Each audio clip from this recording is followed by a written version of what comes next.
coming up on a billboard right here. It says, positivity always wins. There we go. And you know, I'm in Rehoboth Beach, Delaware, and the drive up here from Philadelphia was nothing less than sign after LED sign after billboard. And I don't think I've ever been anywhere with so many signs except the Deep South with the religious, the Christian, the Jesus signs, and you know, how to save your soul. But you know, Delaware is like pumping all these, you know, messages into people's minds. And you know, to me, that's just like a form of brainwashing.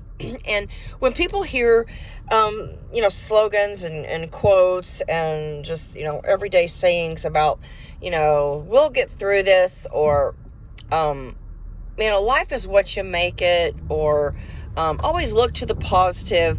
You know, those are dismissive terms, and nothing irritates me more and just really gets me fired up than dismissiveness.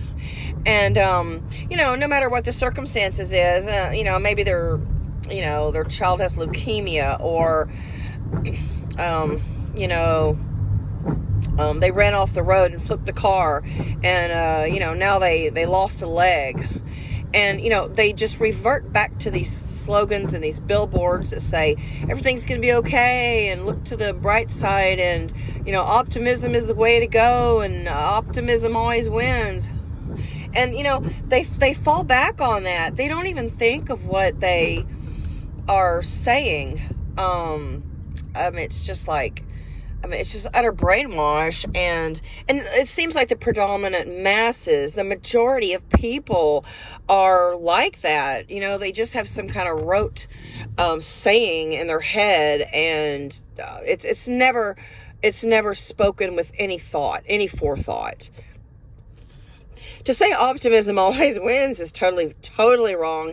It's especially delusional, because, you know, thinking positive or hoping for the best never works. I mean, look at all the people in the hospital, in the trauma ward, the cancer ward, the ER. And, you know, they hope, they hope their loved one makes it, or, you know, their pet gets diagnosed with, you know, like kidney failure or something. They hope that the dog doesn't die quickly. They hope they have a little more time, but that hope never wins. And there's no hope, because we're all going to die. So to say that everything is going to work out and that optimism wins is absolutely wrong. And it's steering humanity in the wrong direction. And I really think there's a lot of hate behind these sayings and this optimism. I think it's just people who absolutely don't want to confront reality.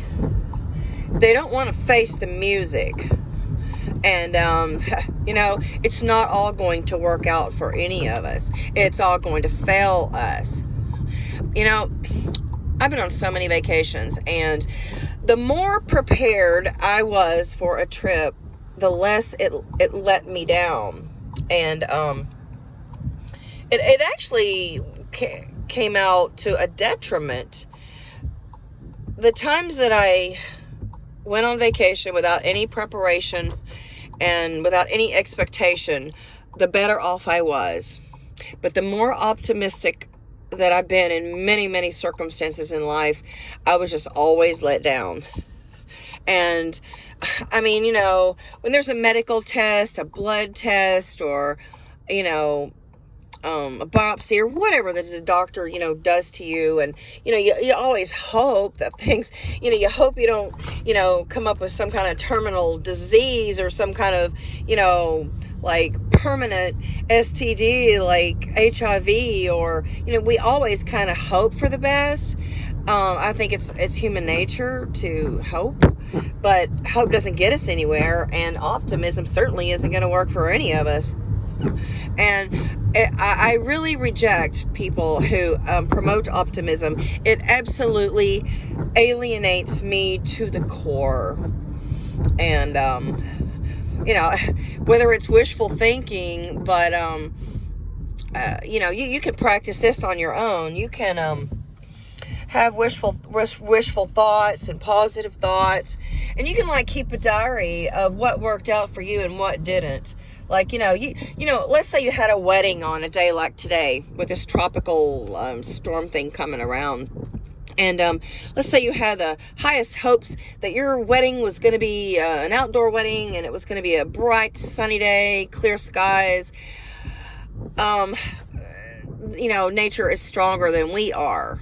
And there's so many powers that be that have control over humanity, and we have literally almost no power.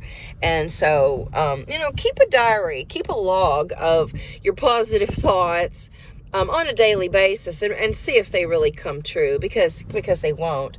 And it's just random. I mean, the fact that a sniper, you know, kills your family, or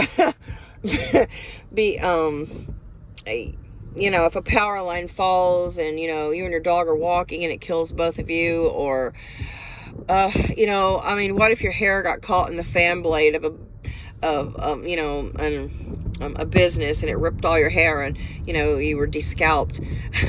I mean, we were just powerless people from the minute we were conceived and born, and life is just full of trauma. So the one thing I want you to get out of this video is that just recall the things that you say on a daily basis to other people to confront them or to comfort them.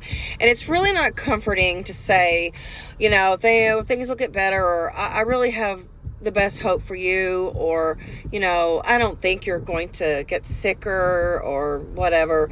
You know, you just have to empathize with people, and you have to say, you know, things are really, really bad, and you know, I understand your fears and your worries, and I understand that this really complicates your life, and you know, I wish I could help in some way, but, you know, I'm here for you, and, you know, if you need a shoulder to cry on, or if you know, need a small loan, or you know, if you need me to walk your dogs, or pet sit, or feed your fish, you know, offering concrete help to people is always better than just saying, oh, well, let me know if I can help in a crisis. And it's always, you know, it's always appropriate to hand people a gift card when they've gone through a crisis or an illness, and it's always appropriate to buy them a meal or to bring food over. But, you know, like a gift card to a grocery store or a gas station is very appropriate. But just these rote sayings, you know, optimism always wins. I mean, hey, God is with us. We're going to get through this all together. Bullshit. And, you know, if somebody says that to me, I literally just give them a stony face and sometimes walk away. And sometimes, depending on how irritated I am, I will actually tell them that that is very dismissive, and dismissiveness is abuse. So thank you for watching my video.